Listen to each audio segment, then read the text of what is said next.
School might be out for the summer, but every day there's a group of parents and people who aren't taking a break. They are pushing for a state audit of the Robbinsdale School District and getting closer and closer to the signatures they need to trigger an audit. Today we dive deeper into this complicated story and the reasons why so many people believe something is wrong. A meeting at Armstrong High School on March 4th let teachers know that David Dahl, who had been principal at the school for 17 years and teaching at the school longer than that, would be reassigned to another position next school year. People reacted. They showed up to protest at the next school board meeting, and students started a petition to save his position. We're up to 3,000 people and counting still, which is really amazing in like 36 hours. If it can happen to Dave Dahl, who's been there for 39 years, it can happen to anybody. For parents like Kelly Gunshin of Plymouth, the reassignment of Dahl was the canary in the coal mine that something was wrong in the district.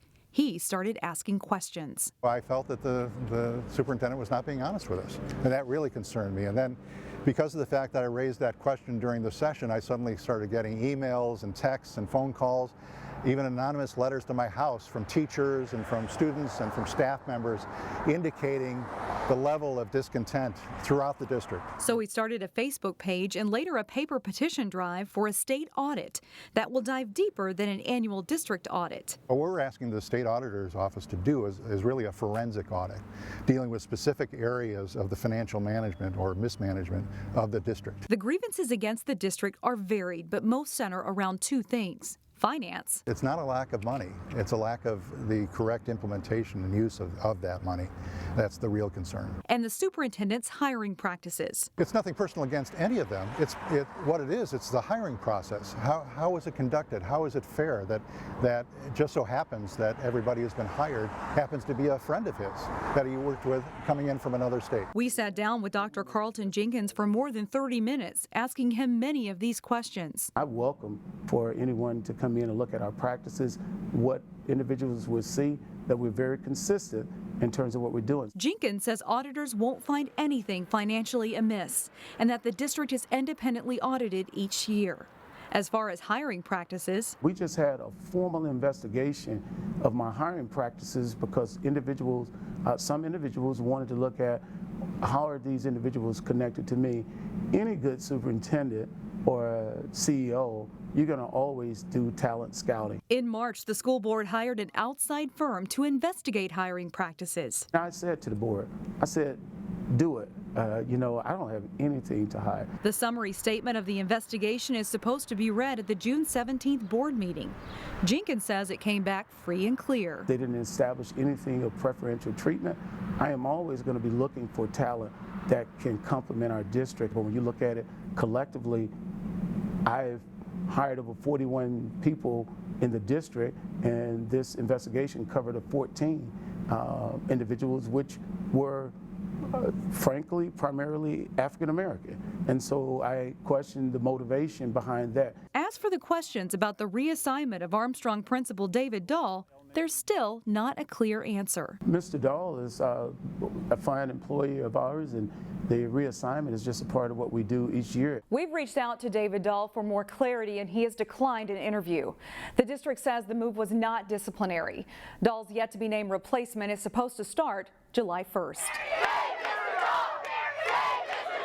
Many Armstrong High School students chanted their support of Dahl in a walkout on May 31st. The students who came first to the microphone talked about a need for more diverse teaching staff. Staff of the other race don't know how to respond to that because they've never been through that. We need people like us in positions of power supporting us. But the students who organized the walkout say the protest was about more. It was not about the principal, it was not about diverse teachers. It was about more staffing, more safety protocols. These students said they organized the walkout because they wanted to bring attention to a variety of problems inside the school that stem from cuts. They range from a lack of custodians to a lack of teacher support. I'm not quitting. I'm not stopping until my teachers' voices are heard, until our voices are heard. I'm not going to quit because they need to be heard. That's not fair. My stance is that we've fractured a community. We're struggling as a school. And from my perspective as a teacher, which is really all I can come from, is that we have students and staff and parents who are divided. Dean Larson teaches social studies at Armstrong. He won't take a stance on the need for an audit, but will speak to the discord within the district. That, I think, is the way that this is going to get healed, because right now, again, with the speculation, it is one side believes this, one side believes this. Where is the actual truth within what is believed by both sides? Which brings us back to a push for more clarity and whether a state audit could bring the clarity that every side says they want. The best possible result is we find nothing is wrong. I don't think that's going to happen. I do know that at the end of the day, a lie and the truth cannot coexist. And character, where I come from, wins out. As of this Thursday, June 13th, the petition organizers have gathered around 2,000 signatures. They hope to have the number they need within the next week. Then the petition will be turned into the county clerk's office for review before it's sent to the state auditor's office. That office will get to meet with petition organizers before determining the scope of the audit. The state audit, if it does come to fruition, will be paid for by the school district. We are following this story as it progresses. Stay with ccxmedia.org for more information.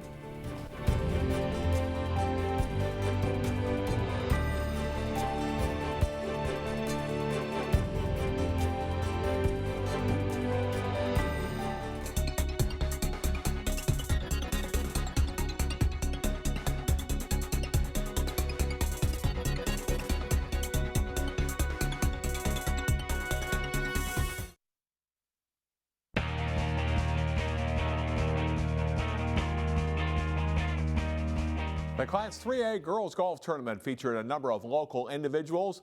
Much better weather greeted them for day 2 of the tourney. Bunker Hill softened up by rain on East course number 6. Wayzata's Melanie Lemin a little too strong on the birdie putt attempt. She taps in for par and scores 152 for the tournament, and that places her 10th overall. Wayzata's 7th grader Sashi Dershmuk with a nice tee shot on the par 3 East number 7. Her final score is 155 and she places 12th. An even better tee shot on East 7 is by Park Center's Layla Franklin. He sticks this one to within about 6 feet of the cup and 2 putts for par. On East 9, Wayzata's Amy Burnham is a little short on the birdie putt attempt. She sinks the par putt for a 2-day total of 164 and ties for 28th. And Franklin finishes her day with a bogey on East 9 and cards a 170 for the tournament, tying for 40th place. The boys tournament wrapped up Wednesday as well. A windy day for players, and scores were generally higher on day 2. This is action from Class A and Heritage Christian Academy senior Nate Lambert. Nice chip at Pebble Creek's par 3 4th hole. He hits this one to within about a foot and makes that for par. He shoots rounds of 79 and 78 to place 5th overall in Class A. Class 3A was at Bunker Hills. Wayzata's Brendan Lee, one of the local individuals who qualified for state. Great bunker shot here on East number 7. He put that in for par. Lee shot rounds of 74 and 79 and finished in 25th place. Seth Stricker of Hopkins was the lone Royal State qualifier. His putt on West 7 just off the mark, but he tapped that in. Rounds of 76 and 78 for Stricker gives him a 30th place finish in Class 3A. Maple Grove's team was out to defend its state championship. Peyton Miller rolls home a par putt on East number 7. Miller with rounds of 73 and 80. He's the Crimson top finisher, coming in a tie for 25th. Overall, though, a tough second day for Maple Grove. Nate Adams on East number 9. Here he ties with teammate Josh Galvin for 49th place. Tyler Burkham finished tied for 39th place. Here's a look at the boys' team scores in 3A. Edina wins, finishing 2 shots ahead of Waconia. First day leader St. Thomas Academy finishes 3rd with Alexandria 4th. Maple Grove places 7th. The state baseball tournament got underway Thursday for some teams, including Benilde St. Margaret's in Class 3A, but those in Class 4A have to wait until Friday to play. The Rogers Royals meet the Hopkins Royals in the final quarterfinal round game of the day. That is scheduled for 5:30 p.m. at CHS Field in St. Paul.